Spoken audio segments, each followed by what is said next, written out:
Salut à tous et bienvenue dans cette nouvelle vidéo dans laquelle je vous expliquais mes 7 techniques pour améliorer vos montages drone.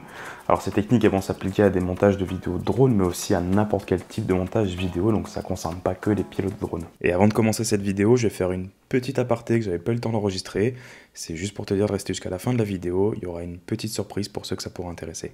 Le souci quand on filme en drone, c'est qu'on va se retrouver très rapidement avec des rushs qui sont très longs. Et donc ces rushs, même s'ils sont bien composés, bien linéaires, qui a le meilleur paysage possible, ça va être vite ennuyeux si vous laissez cette longue séquence. À part si vous êtes pilote de drone FPV, comme on voit toutes ces vidéos avec des plans séquences qui vont à droite, à gauche, qui rentrent dans un théâtre et qui ressortent ailleurs. Là, c'est un plan séquence qui est long, mais on tient les gens finalement en haleine, on a envie de voir la vidéo jusqu'au bout. Donc premier conseil, c'est qu'il va falloir que votre vidéo et même vos plans soient courts. Après, cette durée va dépendre aussi de votre plateforme de diffusion. Si c'est un réel Instagram, un TikTok, essayez de faire des vidéos de 30 secondes. Si c'est du YouTube, forcément, ça va être plus long. Si c'est un documentaire, vous n'allez pas faire qu'un documentaire avec que des plans drone. Donc voilà, essayez d'adapter votre durée de vidéo et votre rythme de vidéo en fonction de la plateforme de diffusion. Et surtout, de garder le meilleur de vos plans, essayez de faire des plans plutôt courts pour donner du dynamisme à votre vidéo. Ça me fait venir du coup au deuxième conseil où il faudra varier ses plans. Essayez de faire plusieurs types de plans, plusieurs types de mouvements. C'est pour ça que sur un même spot, il faut essayer de faire 5 mouvements un petit peu classiques. Je vous remets la vidéo ici, je vous explique quels sont mes 5 mouvements préférés que je fais sur chaque spot de tournage. Voilà, donc comme ça, vous allez avoir plusieurs types de plans, vous allez pouvoir composer avec, vous allez avoir différents angles de vue, différentes entrées de lumière, donc ça va être beaucoup plus simple pour monter derrière et avoir un montage qui va être dynamique et dynamique dans sa variété de plans. Après, comme vous allez avoir plusieurs types de plans différents avec plusieurs mouvements, il va falloir les assembler un petit peu en fonction du mouvement pour essayer de faire une transition qui ne va pas agresser la rétine. Par exemple, le plan typique qui peut être pas terrible à associer, c'est de mettre un plan qui va d'avant en arrière et ensuite un autre plan qui va d'arrière en avant.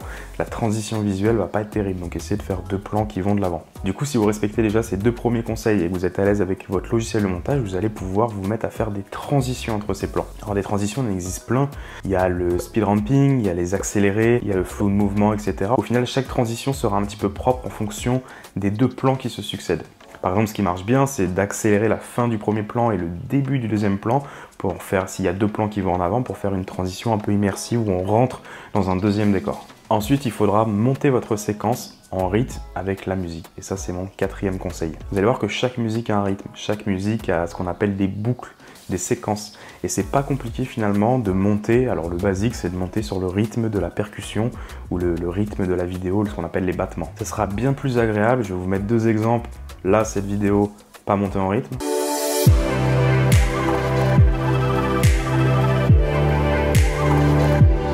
Et maintenant, je vous mets cette vidéo qui est montée en rythme.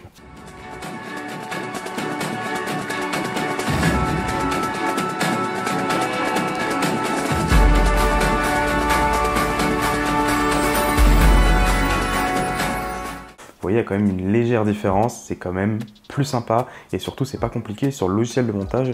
Si on a par exemple Final Cut Pro, si on zoome un petit peu sur la bande son, on voit le rythme des percussions.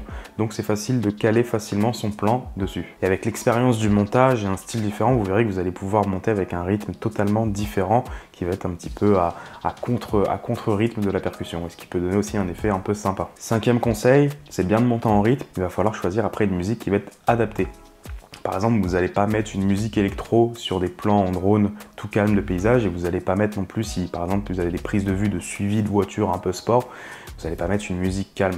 Donc ça peut paraître logique, mais essayez de trouver une musique associée à votre ambiance, à votre atmosphère, à l'énergie que vous voulez donner à votre vidéo, à votre montage. Essayez donc voilà, d'adapter votre vidéo en fonction du thème, de l'ambiance, surtout que maintenant les plateformes de musique comme Artlist, celles que j'utilise, proposent un moteur de recherche en fonction des instruments, en fonction du mood, en fonction du thème de la vidéo. Donc ça c'est beaucoup plus simple et ça vous aidera à trouver la musique adaptée. Autre chose, il va vous falloir apprendre à restructurer votre musique parce que si par exemple vous voulez faire un réel Instagram de 30 secondes, vous allez devoir prendre les meilleures parties de la musique pour pouvoir faire cette musique. Ou alors trouver un début, une fin. Vous savez, des fois une chanson elle a une fin où ça s'atténue, donc des fois il faut récupérer la fin pour la mettre au début. Donc voilà, c'est tout un travail de restructuration qui est très important si vraiment là vous êtes pointilleux et que vous commencez à être limite à un niveau professionnel. 6e conseil, toujours dans l'audio, il vous faudra pour rendre votre vidéo très immersive, ajouter des effets sonores. Alors les effets sonores ou les sound effects, c'est adapter un plan à une musique. Par exemple, si vous avez une voiture, vous allez rajouter un effet sonore de voiture. Si vous avez l'océan, vous rajoutez un bruit d'effet sonore d'océan. La jungle, des bruits de jungle. Bref, le but c'est vraiment que la personne qui va regarder votre vidéo se sente vraiment en immersion. Surtout que les drones ne peuvent pas capter de son, donc c'est toujours intéressant de rajouter un son un peu naturel, contrairement à une prise de vue à la caméra où il y a un micro intégré, où on aura toujours cette petite prise d'effet sonore naturel. Là, c'est bien d'en rajouter. Il existe pareil plein de sites sur Artlist, Epidemic Sound, Soundfishing, vous pouvez trouver ces effets sonores. Et vous verrez, de mettre ça, ça fera clairement la différence sur votre résultat de vidéo. 7e conseil, ça va être de faire de la colorimétrie. Alors, il faudra d'abord effectuer des corrections de couleurs et d'exposition sur votre plan pour un petit peu essayer de rattraper les petites erreurs que vous aurez fait en tournage, notamment l'exposition, mal régler sa balance des plans. Voilà, ça peut arriver à tout le monde.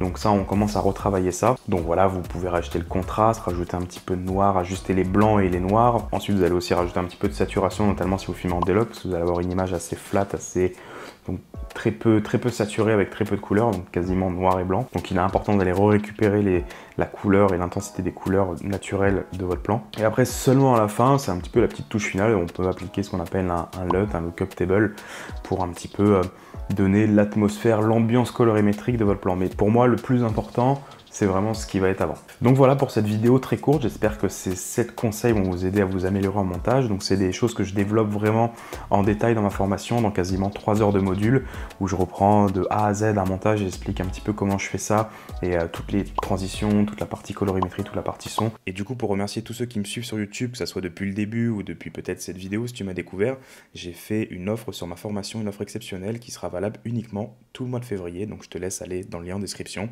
si ça t'intéresse. Je vous remercie d'avoir regardé cette vidéo, commentez, mettez un like, abonnez-vous, il y a tout un tas de vidéos de conseils qui sont déjà diffusées et qui vont arriver. Je vois qu'il y a déjà pas mal de retours, même en privé, ça me fait super plaisir. Et du coup, je vous dis à la semaine prochaine pour la prochaine vidéo. Ciao!